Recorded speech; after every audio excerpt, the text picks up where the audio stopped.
many ways, the Scala is Skoda's strongest ever offering in the family hatchback sector, even though its engineering isn't strictly family hatchback based.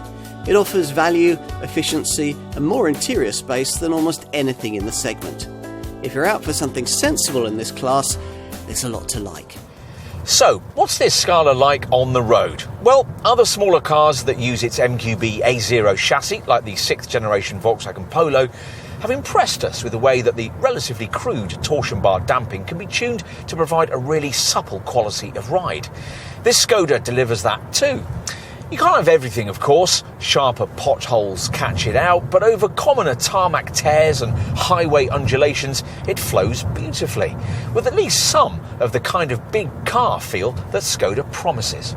Of course, it loses out to such as the Golf or the Focus in this class in terms of handling feedback. Throw this Skoda into any sort of bend with any sort of vigour, and though grip levels are admirable and the relative lack of body roll even quite surprising, there's little sense of enjoyment in the process through the light steering.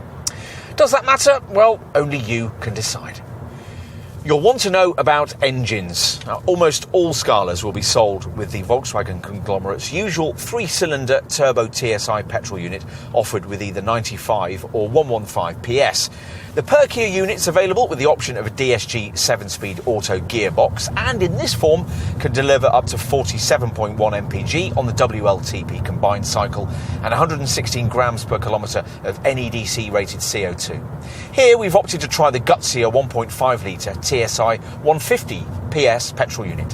Skoda also offers the minority interest option of a 1.6 litre TDI 115 PS diesel. Both these larger engines also get a DSG auto option if you want it.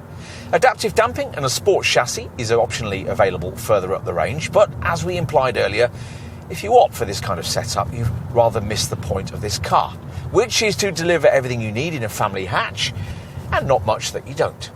There's a place for sense and sensibility, as this Scala's keen to remind you. Give a family hatchback class car a platform designed for a smaller Super Mini and you'd expect it would be more cramped inside. Skoda claims to have reversed that logic here and done so with a sensibly stylish twist. It's all rather impressive.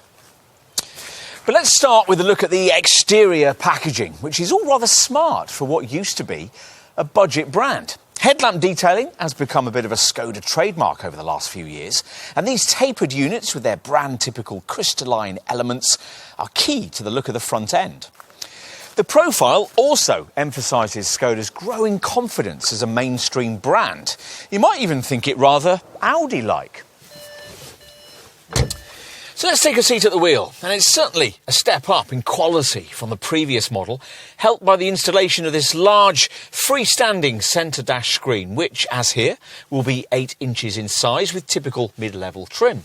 This smart glass frontage appendage deals effectively with the usual DAB stereo, Bluetooth phone and car informational functions, and is embellished with Skoda's SmartLink smartphone mirroring setup. More unusual, though, are the so-called Simply Clever features, little touches to make everyday life just that little bit easier.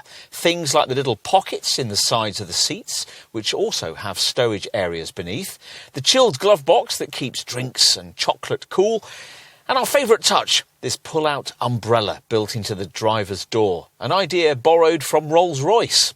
None of which would really matter much if cabin ergonomics hadn't been spot on. But Volkswagen Group products don't tend to get that kind of thing wrong these days, and this one certainly hasn't. It's easy to get a really comfortable driving position, thanks to plenty of seat and wheel adjustment.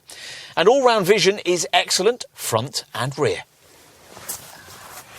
Time to take a look in the back. Despite that Super Mini derived platform, the Scala outshines all its most obvious family hatch segments rivals in terms of leg and headroom.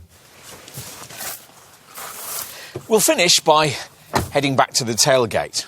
Once it's raised, you'll find yourself looking at another of this Scala's major selling points, this large 467-litre boot. Unfortunately, you won't be able to take lengthier items without disturbing rear seat passengers because there's no option for a ski hatch or a 40-20-40 seat back split.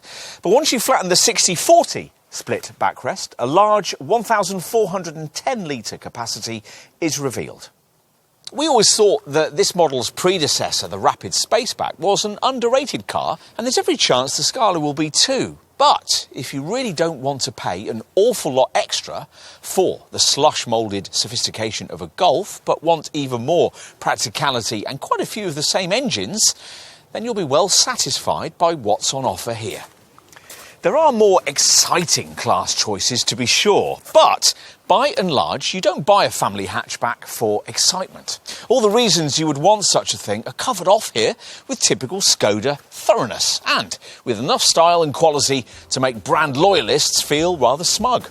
This probably won't have been the car you started out wanting in this class, but there's just a chance that it might be the one you actually need.